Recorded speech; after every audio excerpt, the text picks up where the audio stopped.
Magandang araw po sa ating lahat.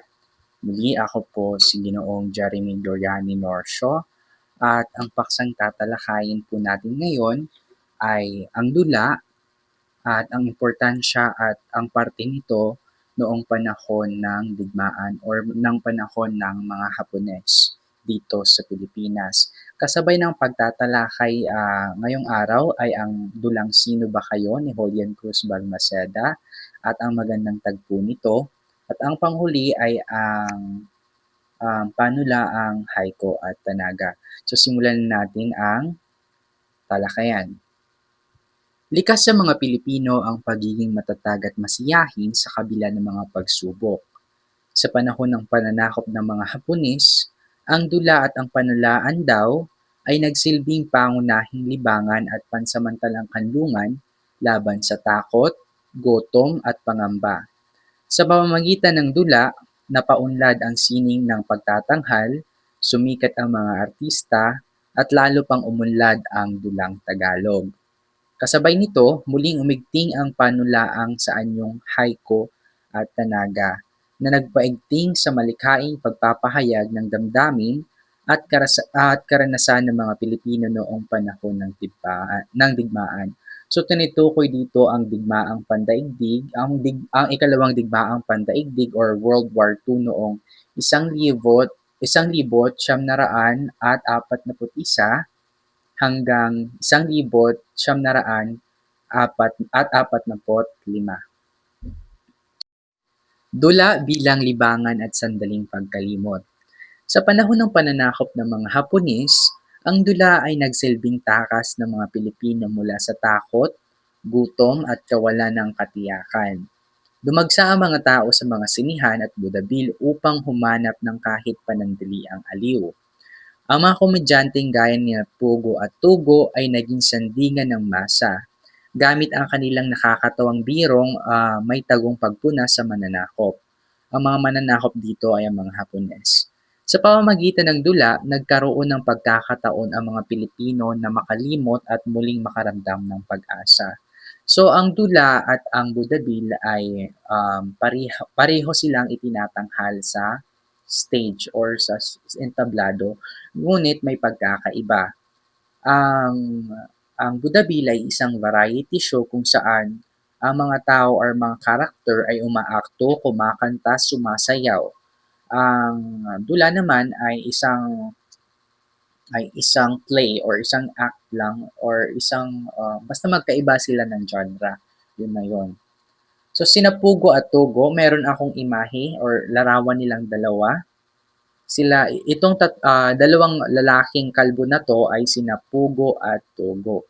So kilala sila sa mga birong, nakakatawa pero may tagong pagpuna sa mga mananakop. So sila ay mga komedyanteng sikat noong panahong iyon. Sa ikalawang larawan naman makikita nyo or mano-notice nyo kung ano ang Budabil. Yun ang Budabil, masyado lang siyang black and white kasi wala akong nahanap na larawan na may kulay. Pero makulay talaga ang Budabil kasi isa itong variety show. Sa ikatlong larawan naman ay ang mga sinihan na ipinapalabas noon or nasikat noon. Noong panahon ng pananakop ng mga Hapones, ang dula ay ang pangunahing libangan ng mga Pilipino. Nagbibigay ito ng pansamantalang paglimot sa takot, gutom, kawalan ng hanap buhay at iba pang suliranin. Pinapawi nito ang sama ng loob at nagbibigay ng aliw sa pamamagitan ng katatawanan at balitang pampalakas loob. So dito na tayo sa susunod na slide. Ang pagbabago sa estilo ng pagtatanghal. Dahil nagbabago ang mundo at dahil na rin sa mga sitwasyon na hindi natin makokontrol gaya ng pagsakop sa atin ng mga Hapon, ay ang kailangan nating mga Pilipino na mag-adapt or magbago rin. Bagaman nagsimula sa makalumang anyo ng Budabil, unti-unting nagbago ang anyo ng dula dahil sa pagdating ng makabagong alagad ng sining tulad nina Lamberto Avellana, Narciso Pimentel, at Climaco. Inangat nila ang pamantayan ng pagtatanghal mula sa mas maayos na pagganap, wastong pagbibitiw ng salita, hanggang sa magkakaisang balangkas ng dula, na wala ang maaanghang na biro at pumasok ang mas masining na paglalapat ng kwento. Dahil dito, ang mga teatro tulad ng Avenue Theater at Live Theater ay naging tahanan ng dekalidad na pagtatanghal. So, sinasabi rito na higit na kinagaliwan ang mga palabas sa live theater kaysa sa Avenue Theater, sapagkat kabilang sa mga artista sina Katie De La Cruz at Diana Toy. Si Katie De La Cruz ang malapit sa damdamin ng mga manonood sa lahat ng mga artistang Filipino noong panahong iyon. Naging makabago ang dula sa pamumuno ng bagong direktor at artista. Mas maayos ang balangkas at nawala ang maaanghang na biro. So, 'di ba kanina, sina Pugo at Tugo ay may mga komedyante na mga biro pero maaanghang dahil may mga patama sila sa mga mananakop. Pinabuti ang pagganap ng tauhan, pagpili ng tanawin at direksyon. Nagpasigla sa pag-unlad ng dulang Tagalog. Ang Live Theater at Avenue Theater ay sentro ng paglilibang at pagtatanghal. Nagkaroon ng palabas na may budabil at dulang makaluma o makabago. Mas kinagiliwan ng publiko ang live theater dahil sa mga artistang tulad ni Katie De La Cruz at Diana Toy. So sinabi ko na nga kanina. So at dahil nga naging iba ang estilo ng pagtatanghal, ay dumami ang mga artista at naging sikat. Kasama na dito sina Katie De La Cruz at Diana Toy. Ngunit si Katie De La Cruz lamang ang nabigyan ng highlight dito. Sa kabila ng digmaan, sumikat ang maraming artista, particular na si Katie De La Cruz, na nagpaantig ng damdamin ng madla dahil sa kanyang kakaibang tinig, personalidad at pagpapatawa. Maging ang mga artista mula sa dulaan ng kolehiyo ay nagkaroon ng bagong oportunidad sa Metropolitan Theater. Nanatiling tanyag sina Pugo at Tugo at isinulong ni Avellana ang maraming dula na nagtagumpay dahil sa mahusay na pagganap ng mga tauhan. Sa kabila ng mababang pasahod sa mga manunulat, ipinakita ng mga artista ang husay at dedikasyon ng sining ng dula. So, sa panahong iyon, dumami ang mga mandudula, mga artista, kaya kumbaga naging palasak ang dula noong panahong iyon at hindi na nabibigyang halaga ang iba pang mga artist. Kumbaga, nag-aagawan na sila ng rule at marami ng nagsikalatang mga dula doon. Kaya sikat na sikat talaga ang dula sa panahon ng mga Hapon. So, ipinilabas ni Lamberto Avellana ang mga sumusunod na dula. So, ito pala yung mga dulang ipinalabas ni Lamberto Avellana. Una ay ang Kapitbahay, Pitang Muele, Deborico na, Kwarta na, at ang panghuli ay ang Parbol. Mahusay ang mga pagganap ng mga tauhan kaya naman nagkagiliwan ito ng mga tao or ng masa. Paglago ng dulang Tagalog. Hindi napigil ng digmaan ang patuloy na pag-unlad ng dulang Tagalog. Sa gitna ng hirap ng buhay, umusbong ang mga likhang sining tulad ng Sino Ba Kayo ni Julian Cruz Balmaceda at iba pang dula ni Avellana. Patuloy na gumanda ang pag-arte, direksyon at pagtatanghal. Naging mas maingat ang pagpili ng tanawin at mas makinis ang galaw ng mga tauhan. Sa kabila ng panganib at limitasyon ng panahon, napatunayan ng mga Pilipino na ang dula ay hindi lamang aliwan kundi isang patunay na katatagan at pagkamalikhain ng langit. So paalala lang no, noong panahon ng mga Hapon ay ipinatigil ng mga Hapones ang paglilimbag, pagpapahayag at pagpapalabas ng mga gawang Amerikano, kagaya na lamang ng mga pelikulang Hollywood at mga pahayagang mula sa Amerika or gumagamit ng wikang Ingles. So napilitan ang mga Pilipino na mag-adjust na gamitin ang wikang Tagalog. So bago ang mga Hapones, ang prominenteng or dominanteng wika na ginagamit ng mga Pilipino ay ang Kastila at ang Ingles. Pag-abot ng ng mga Hapones ay napilita silang ipahayag, ipalimbag at gumawa ng mga dekalidad ng mga palabas gamit ang wikang Tagalog. Ipagpatuloy natin ang talakayan sa Ang Dulang Sino Ba Kayo ni Julian Cruz Balmaceda.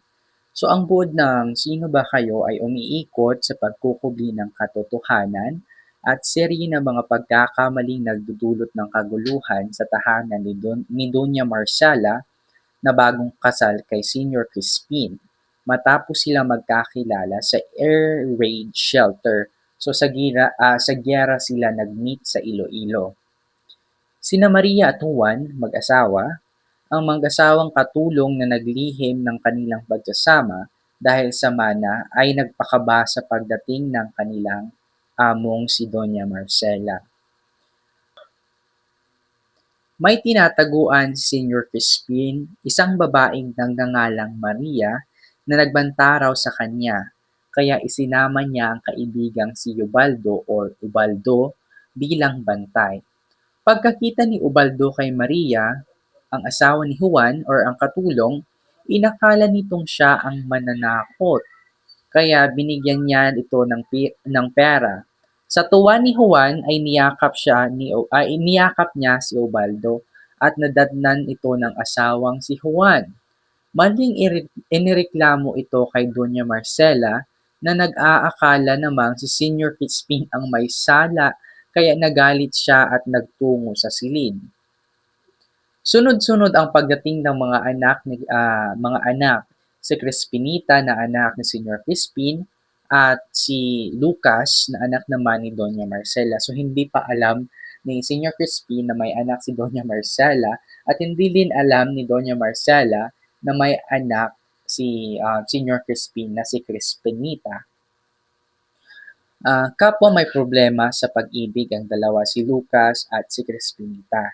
Nagkaroon ng isa pang malaking hidwaan ng akalain ni Lucas at Crispinita na nagtaksilan sila hanggang sa lumabas ang katotohanan. Sila ay magkabilang anak ni Doña Marcela at Senior Crispin. Nalutas ang lahat, nadiskubre ang mga lihim at naging masaya ang pagtatapos. So ang mga tauhan sa dulang ito ay umiikot kina Lucas, ang anak ni Doña Marcela, si Crispinita, anak naman ni Senior Crispin, si Ubaldo, ang kaibigang nagbantay kanina sa labas ng bahay na nagbigay ng pera kay Maria na asawa ni Juan. Tiyuhin ni Maria nabanggit bilang namatay sa huli.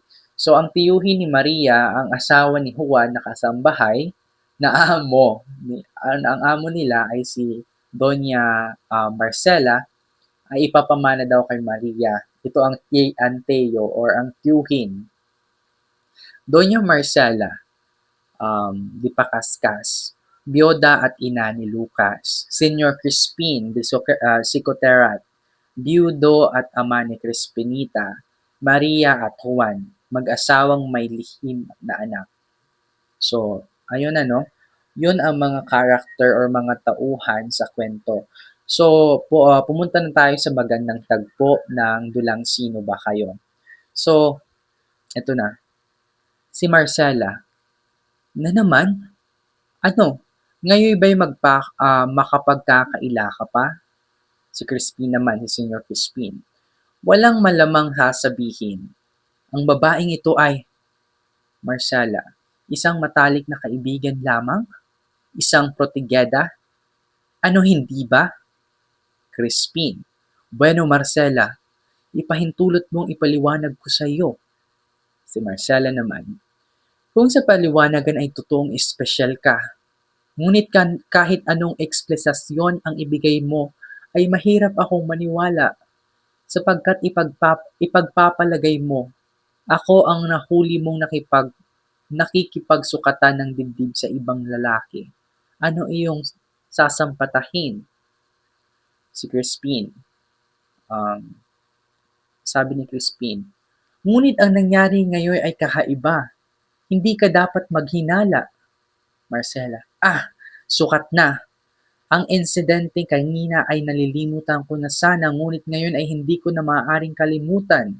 Walang remedyo kundi tayo magkadiborsyo. Galit na papasok sa pintong kanan. Sabi naman ng anak ni Crispin na si Crispinita ay, bakit hindi mo ipagtapat sa kanya, Papa, kung ako'y sino? So, misunderstanding or hindi pagkakaintindihan ito dito ang nangyari. So, inaakala ni Doña Marcela na protegida or isang kabit si Crispinita. Subalit ang katotohanan ay anak ni Senior Crispin si Crispinita na intern sa PGH. So, tumungo na tayo sa panunulaan. So, sa panahon ng mga Hapon, may tatlong uri ng tulang na mayagpag or naging sikat dito sa Pilipinas. Una ay ang tanaga, ay ang haiko. Una ay ang haiko, pangalawa ang tanaga, at ang panghuli ay ang tuluyang tula. Tulang-tuluyan. Yon.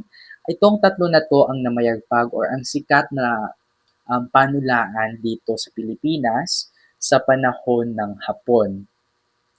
So ang haiku ay binubuo ng 17 pantig na nahati sa tatlong taludtod or 5-7-5 pantig. So ganon, 5-7-5 ang pantig. Matalinghaga at masining ang pagpapahayag na malasak noong panahon ng mga Hapones bilang maikling uri ng tula. So pakakatandaan natin na ang haiku ay isang uri ng maikling tula na namayagpag noong panahon ng Hapones or panahon ng pananakop ng Hapon dito sa Pilipinas. Ang ikalawang tula naman ay ang tanaga na may pagkakaiba rin. So ang tanaga ay binubuo ng 4 na taludtod na may 7 pantig bawat taludtod. May sukat at tugma kaiba sa haiku. Binuhay ni Ildefonso Santos noong panahon yun. Ang example ng haiku ay, pag-ibig, hatid ay saya sa pusong sumisinta irog. Halika kalikasan, biyaya'y taglay, kaloob ng may kapal, anyaya'y buhay. So yun ay example ng haiku. Ang example naman ng tanaga ay, palay. Palay siyang matino nang humangi yumuko, ngunit muling tumayo, nagkabunga ng ginto. Kabibi. Kabibi, ano ka ba? May perlas maganda ka, kung idiit sa tainga, nagbubuntong hininga.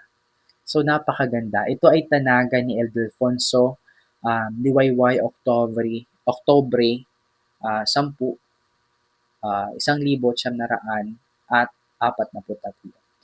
So, ang karaniwang katangian ng dalawa, parihong maikli at matalinghaga, na mayani rin ang mga tulang may malayang taludturan sa panahong iyon. Maraming salamat po sa pakikinig ng aking pagtatalakay tungkol sa dula, ang importansya nito at parte noong panahon ng pananakop ng Hapon at ang panunulaang haiku at tanaga.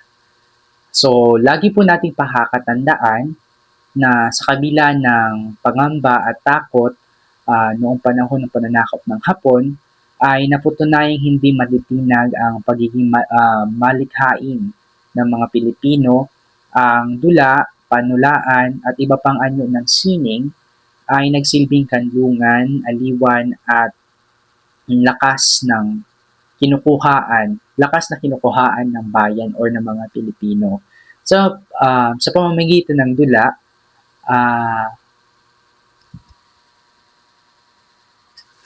sa pamamagitan ng mga pagtatanghal, artistang nagtagumpay at tulang haiku at tanaga, umunlad ang kulturang Pilipinong at lalong tumibay ang pagpapahalaga sa sining bilang bahagi ng pagkakakilanlan ng ating bansang Pilipinas. Ang mga akda tulad ng Sino Ba Kayo mga akda or dula ng Sino Ba Kayo ay napatunay na hindi sa